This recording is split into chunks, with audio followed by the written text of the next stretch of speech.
The NFC South for many years used to be a really fascinating division in the fact that every year there was turnover. Every year there was a new division champion.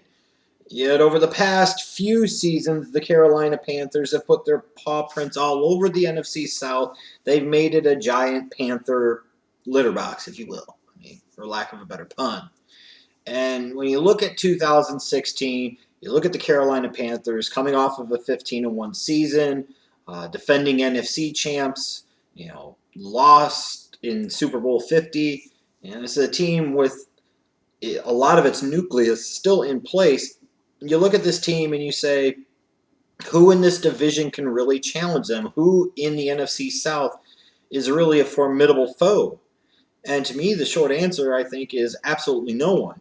I'll just come out flat out and say it. At this particular moment in time, barring some dramatic injury to Cam Newton or a Super Bowl loser's curse coming over the organization where 10 of their starters are lost for a quarter or half of the season to injury, there is nobody in this division that is poised right now to really present a serious threat to the Carolina Panthers. So let's just call it how I see it. I mean, that's the reality. There's nothing on paper that can sit there and make you think, hey, this team or that team or that team is a threat to the Panthers, because that threat just really doesn't exist. It doesn't mean the division doesn't matter. It doesn't mean crazy things can't happen. But in fact, it would take a very crazy thing for the Carolina Panthers not to repeat as NFC champions once again in 2016. You look at this division, you look at the New Orleans Saints. Drew Brees just got a bit of an extension, got some more guaranteed money, so he's going to be there through 2017, which probably means Sean Payton is going to be there at least through 2017. But you look at the rest of the Saints, they have some weapons on offense, but they don't have a bunch of big-name stars around Drew Brees. He is the star of the show. Defensively, they're still weak in many facets and many areas. The simple fact of the matter is the Saints aren't a good football team, and I don't really see how they're going to be a good football team this year. This is kind of one of these situations where you've got the star, the future first ballot Hall of Famer, at the end of his rope, at the tail end of his career, and you're kind of in a situation, if you're the Saints organization, where you have no choice but to kind of ride that out. Because what else are you going to do? At the end of the day, nobody cared about the Saints, let's be honest, until Drew Brees and Sean Payton got there. Nobody's really going to give a shit about them after they leave. So you're really in an awkward position where you really have no choice but to kind of ride out the tide with these guys and see what you can do at the tail end. At least from the Saints standpoint, they can still be an exciting team to watch even if they're not that good, while their defense can get shredded pretty consistently. This is an offense that at different pockets and moments in time, can put up some points. That could be a fun team to watch, like the game last year against the Giants when Eli and Drew Brees went crazy, absolutely crazy. If you love offensive football, you love the passing game, you love watching a team like the Saints, because they can be competitive because of Drew Brees and that offense and what they can do against good teams, even if they ultimately don't beat them. One thing the Saints maybe should really key on this year is trying to defend their home turf of the Superdome. If they can go back to the Saints of years past under Drew Brees and Sean Payton, where they hold fort and they win most, if not all, of their home games, this is a team that can be very competitive in this division. But you look at last year, they just weren't. They just didn't hold serve at home very well, and I don't know that they're going to do that again this year either. I just don't see it. You look at the Atlanta Falcons, and you're in year 2 of Dan Quinn. You've got Matt Ryan, whatever that's worth. You got one of the best wide receivers in football in Julio Jones. Devontae Freeman, their former 4th-round pick running back out of Florida State, had a godsend kind of revelation-type year in 2015. Can he repeat that, though, in 2016? Dan Quinn, you bring him in to fix the defensive side of the ball that was lacking for so many years under Mike Smith. And I look at this Falcons defense, and I see where maybe they're better coached, maybe they're a little bit better, but how much better are they really? And I just don't see where they've made enough strides in terms of the talent that they brought into the fold to really take that next logical step as a defense and be a bit of a force, be a threat, be something that can be a nice complement to the offense, and frankly take some of the pressure off of the offense, because the past couple of years, part of the problem with Matt Ryan, everybody wants to knock on Matt Ryan, he hasn't played that well, granted, even with a guy like Julio Jones on the outside to throw to all the time. The fact is Matt Ryan's had to take on way too much of the pressure.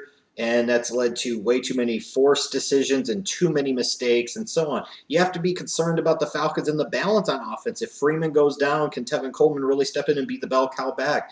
If Julio Jones doesn't get guys like Mohamed Sanu and others around him to play well, defenses are really going to key on him. And they're going to try and double and triple team him and completely take him out of the equation. And what happens once you do that to that Atlanta Falcons offense? They lacked a lot of balance last year on offense, and I think we could see more of the same come this year. This is a team that I think is at least a year away from really contending for a playoff spot. At times they can be competitive. They match up well against the Carolina Panthers, so I don't want to completely and totally dismiss them, but I don't see where the help was coming. I don't think they had a very good draft with first-round pick Keanu Neal and second-round pick Deion Jones, two guys that aren't starting the season as starters, two guys that I thought were massive reaches. I just don't like where this Falcons organization is right now. They just look like a mediocre organization, mediocre football team, the mediocre football team, frankly, they've been for the past couple of years.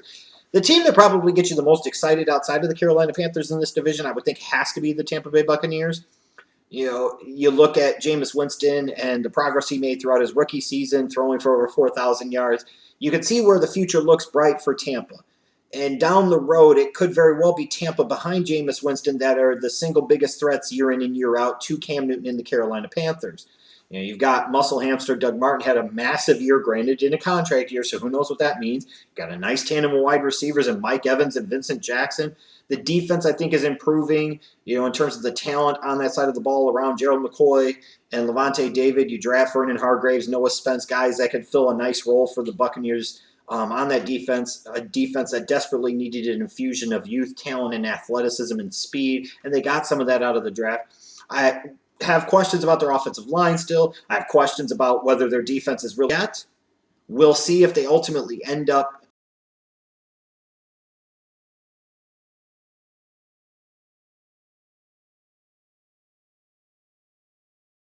Smith situation, I thought they really hose-bagged him.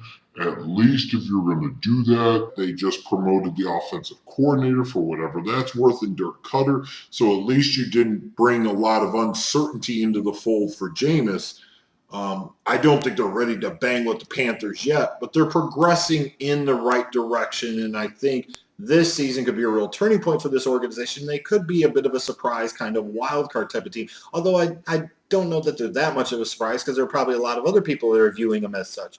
To me, though, clearly the class of this division has to be the Carolina Panthers. You've got the reigning MVP in Cam Newton, a team coming off of a 15-1 season with other stars like Luke Kuechly and Thomas Davis and Kawan Short on the defensive side of the ball. You can sit there and say, well, they lost Josh Norman in free agency. Josh Norman had a great year in 2015, but it was the only really great year that he had. And he was once a fifth-round pick, so who's to say this organization can't find that next Josh Norman? This is still a really good defense. This is still a team that can do a lot of things. They're a well-balanced kind of complete team. I think they could get a little better still in terms of the weapons around Cam Newton on the offensive side of the ball. But Jonathan Stewart, if he stays healthy, he's pretty solid at running back. Greg Olson's a stud of a tight end. Kelvin Benjamin's coming back from his torn ACL. So you got him. You got Devin Funchess on the outside. Getting Kelvin Benjamin back could be huge. Think about this. Cam Newton lost his number one option on the outside, and this team went 15-1 with Brickham's Ted Ginn as their primary wide receiver. And in general, this is a team that is relatively intact. You have to be concerned about a potential Super Bowl hangover since they lost Super Bowl 50. Could that disappointment carry with them? Could that really affect them? I do have concerns on the defensive side of the ball with that secondary. They're very young at the corner position, very unproven. They're really going to need that front seven to provide a lot of pressure in the passing game because otherwise that secondary can be had. They can be exploited. Overall, though, like I said, to me, I look at this division, I think the Saints are bringing up the rear somewhere around 6 and 10-ish. The Falcons maybe break ground at about 8 and 8. I think the Bucks can win 9 or 10 games. I think their ceiling is 10 and 6. And maybe I'm being a little ambitious, putting the cart before the horse just a bit. Maybe the Buccaneers are another year away.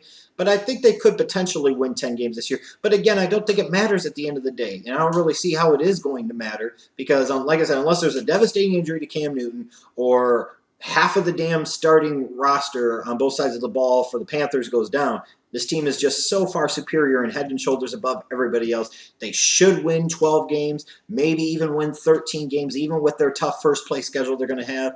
It's going to be the Panthers' playground, the Panthers' litter box, the NFC South once again in 2016. The question is going to be for the Panthers, do they go beyond that, and can they potentially make it back to Super Bowl 51? That's the question. Who's going to win this division? I don't know that it's up for debate.